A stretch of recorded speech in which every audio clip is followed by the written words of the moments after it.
The SEK Humane Society is dealing with an outbreak of parvo. We'll learn how they're handling it. Plus, Mercy Hospital hosts a picnic to celebrate cancer survivors in the area. And wildfire haze continues to hang over cities, threatening the health of millions of Americans. I'm Bradley Blackburn in New York with how people are coping and where the smoke is headed next. The 4 states' most watched news starts now. if you have a puppy, you might want to listen up. Parvo is going around the area. This is KOAM News at 5. I'm Dow Quick. Parvo is a highly contagious virus that affects mainly dogs. The uptick in cases means the SEK Humane Society in Pittsburgh is currently in a deep quarantine. Enhanced cleaning measures are needed to keep the parvo virus out. It is a killer of puppies, and that's where a lot of the community in the whole United States sees the parvovirus is in puppies, sadly. The best thing that you can do to prevent your animals from getting parvo is to vaccinate. Dogs can start receiving the parvo vaccine as young as 6 weeks old. If your dog gets the virus, treatment often means stays at the veterinarian's office. The Cancer Center at Mercy Hospital put on a picnic for cancer survivors in the area, celebrating their strength and courage. The center's been organizing this picnic annually for many years, bringing the community together to support one another throughout the treatment process. I hope that they see that a cancer diagnosis does not define you as an individual, and that we do this as a survivorship. But it's more like a family get-together. The theme of this year's picnic was celebrating the superhero in you. We're going to hear from one of the cancer survivors who was at that event coming up tonight at 6. Crowder College Technical Education Center in Neosho is offering hands-on opportunities for middle schoolers this summer. 125 students entering 6th and 8th grade from the Diamond, East Newton, Neosho, and Seneca districts can pick out of 4 out of 5 skills to learn. They can choose to learn more about agriculture, computer science, construction, health science, and teacher preparation. It's fun to see their energy. It's fun to see how excited they get about it. We're learning about nature, like we dissected flowers, we collected insects and bugs. And we're currently learning how to make cheese and ice cream. Besides learning how to make cheese, students can have fun learning CPR and building toothpick bridges, among other activities that are offered in the camp. Summer school happens until June 23rd at the Del Reed Technical Education Center on the Neosho campus. Chloe Arroyo joins us now with a first look at the weather. Well, this afternoon we had a severe warned storm that since has expired, but we're still keeping an eye on this one system. It's about to cross the border between Kansas and Missouri. So earlier, this system has moved since southeast, but it was in the liberal area when it was severe. Now it's turned into a whole lot of rain. Carthage pouring down rain if you're in the Carthage area right now, and we're continuing to see these isolated showers and storms begin to pop up along the cold front is what we're seeing. So coming up here in a bit, we're going to get the full timeline and the full rundown of this risk for strong to severe weather as we head into the next couple of days. We'll also get an update on the air quality that we've been seeing, and thunderstorms next week. I'll have all that information coming up here in a bit. See you soon. Speaking of air quality, smoke from hundreds of out-of-control wildfires in Canada still drifting into the U.S., forcing disruptions, cancellations, unhealthy conditions from Maine to South Carolina. Bradley Blackburn reports now from New York. You can barely see the Jefferson Memorial in Washington, D.C. as a smoky haze continues to engulf much of the Atlantic seaboard. It's very important that affected communities listen to the guidance their state and local officials. Forecasters say 2 separate weather systems are pushing the smoke south. Philadelphia is currently under an air quality alert, which means the air is considered unhealthy to breathe. The health of our residents and workers is paramount. Philadelphia, please take good care of yourselves and look out for each other. The smoke is coming from Canada, where more than 400 wildfires are burning, over half of them out of control. With the air so thick, U.S. health officials advise staying indoors as much as possible. Well, not everyone has the opportunity to do that. If you've got to be outside, for some people wearing a mask can be helpful to help filter out some of the smoke around them. Wildfire smoke is still clouding the view of Manhattan's skyscrapers, and New York's mayor has asked people to stay indoors. The city's parks are mostly empty, and so are playgrounds, even though school is out for a holiday. Still having a good time. The Farner family from Houston is making the most of their vacation despite the unexpected smoke. It would be nice to get a clear view of the skyline, but now we can always say we were in New York when there was the haze, and other visitors can't say that, so at least we have a story.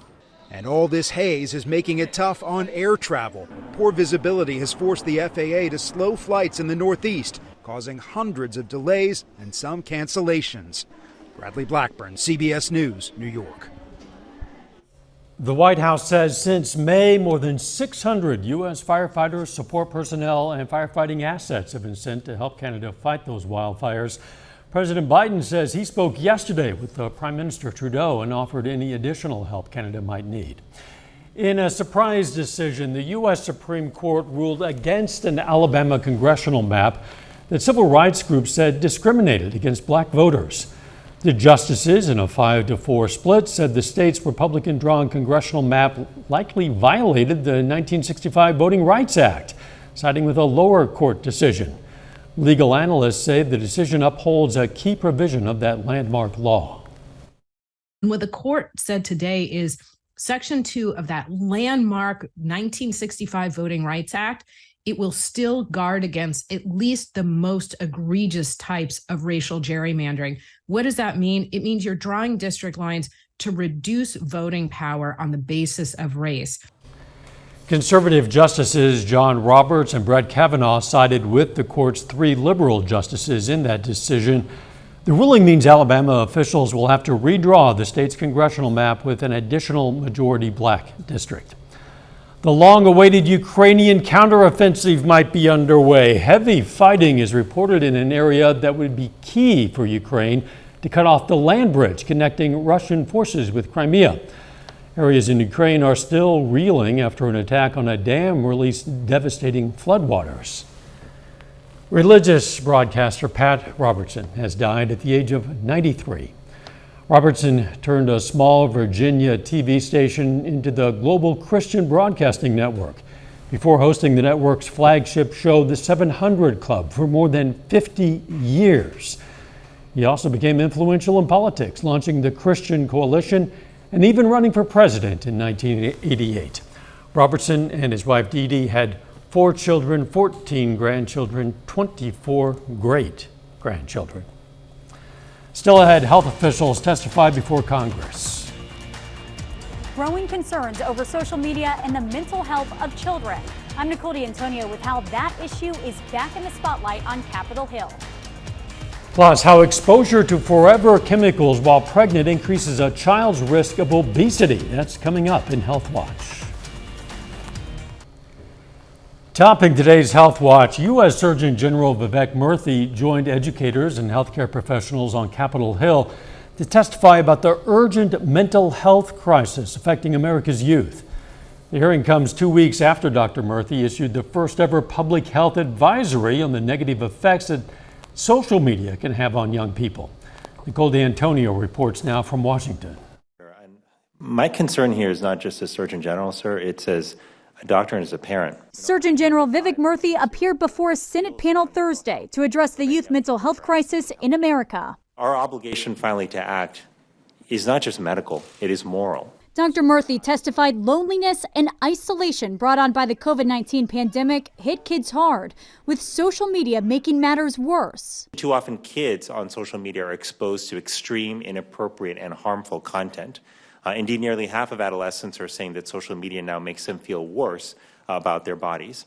Committee Chair Bernie Sanders suggested climate change could be another stressor. I really do wonder, walking here today through the smog and the smoke, you wonder what impact it has on the kids who wonder, is this the future for me?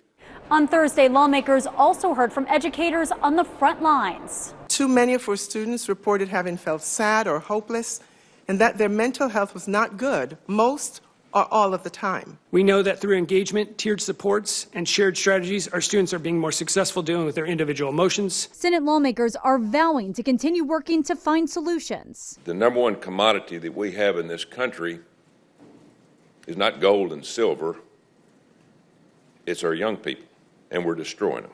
The nation's top doctor is pressing Congress to establish standards to ensure social media platforms are safe for young people. Nicole D'Antonio, CBS News, Washington. According to a recent CDC survey, nearly 3 in 5 teenage girls describe feeling persistently sad or hopeless. That's double the rate of boys. 1 in 3 teen girls considered attempting suicide. A woman's exposure to forever chemicals during pregnancy can cause a greater risk of obesity for their child. The findings from Brown University were based on 8 research groups located in different parts of the U.S. as well as with different demographics. Researchers found children are more likely to have a higher body mass index if their mother was around chemicals known as PFAS. People who have trouble falling or staying asleep might be more likely to have a stroke. That's according to a study published in the Journal of the American Academy of Neurology.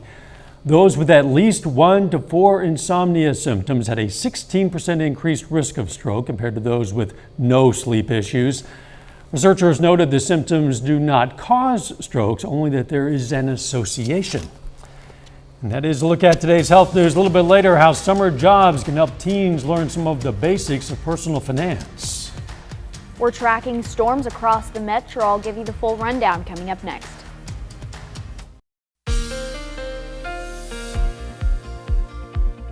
Well, we're tracking these pop-up showers and storms pretty much along the cold front. I'll show you where that is here in just a second. Here's a look at our Indigo Sky Casino and Resort just west of Seneca, Missouri. For the most part, storms are staying north and east of the casino right now, but we just got in a new severe thunderstorm warning in effect until 6 p.m.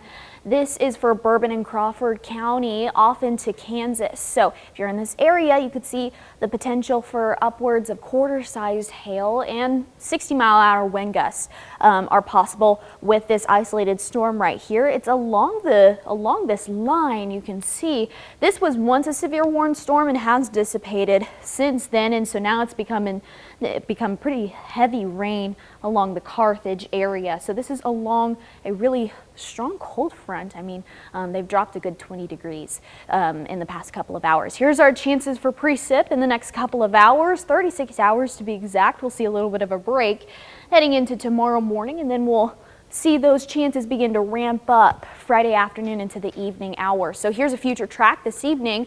We'll see those scattered showers and storms once again along this cold front begin to enter into the picture and phase out. Friday morning we'll get a break before we see some more scattered showers and possibly strong to a couple potentially severe storms Friday evening up to our north and our west, and then Saturday morning is when we'll see some more widespread strong storms enter into the picture. This is a marginal risk for some severe weather, so not a strong risk by any means, but we can't rule out a couple of isolated severe thunderstorm warnings here and there with that. That'll push out pretty quickly into the afternoon hours.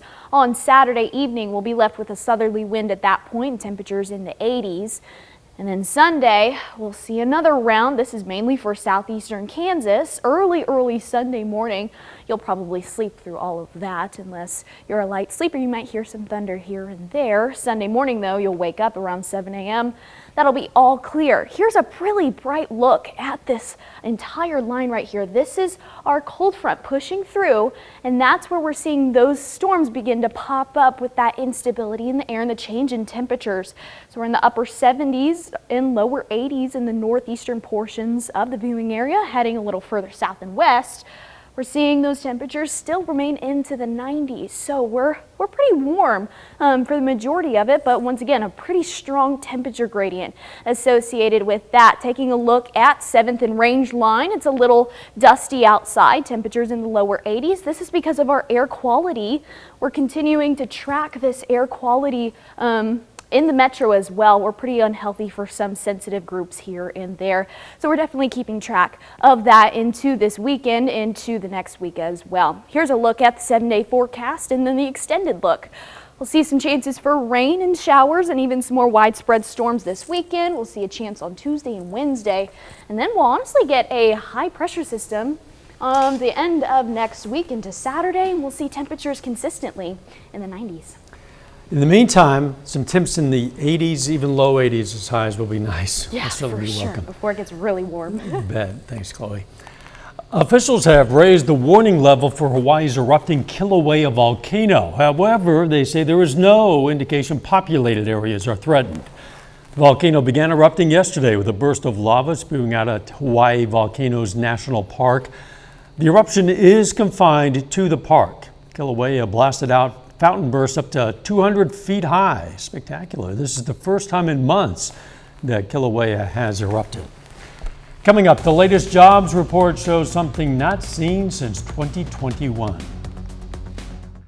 Topping today's Consumer Watch, first-time jobless claims last week jumped to the highest level since October of 2021. According to data released by the Labor Department, 261,000 unemployed claims were filed last week. That's an increase of 28,000 claims from the week before. It's also way more than what economists were expecting. Weekly jobless claims have been going up recently, a hint of some softening in the U.S. labor market. However, first-time claims still remain below historical averages. A lot of area teenagers are starting summer jobs. In addition to earning some money, it's a good occasion for them to learn the basics of personal finance. CBS News business analyst Jill Schlesinger has some tips.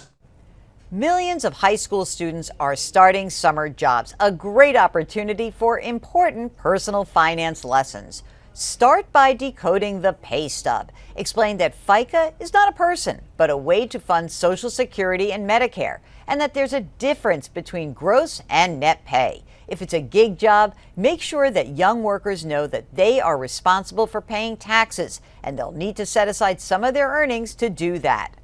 Even if your kids are under 18, a summer job is a good reason to open a bank account. A parent, a legal guardian, or a grandparent can establish a custodial bank account. This is a perfect time to explain core concepts like compound interest, FDIC insurance, electronic bill paying, and bank fees, including minimum balance and overdraft protection. Encourage the kids to start an automatic savings program so that at least 10% of summer earnings are directed into a savings account.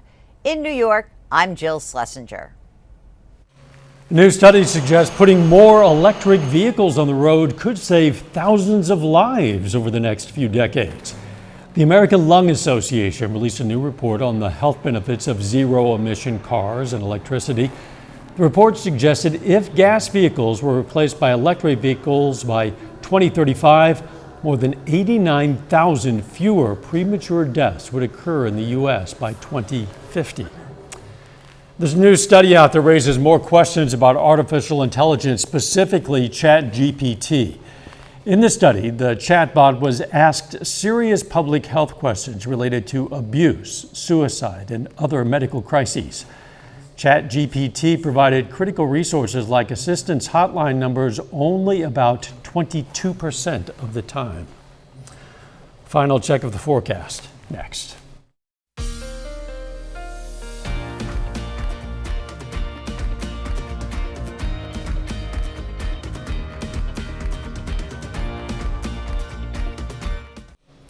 Up next on the CBS Evening News, how Americans feel about the expansion of tipping culture.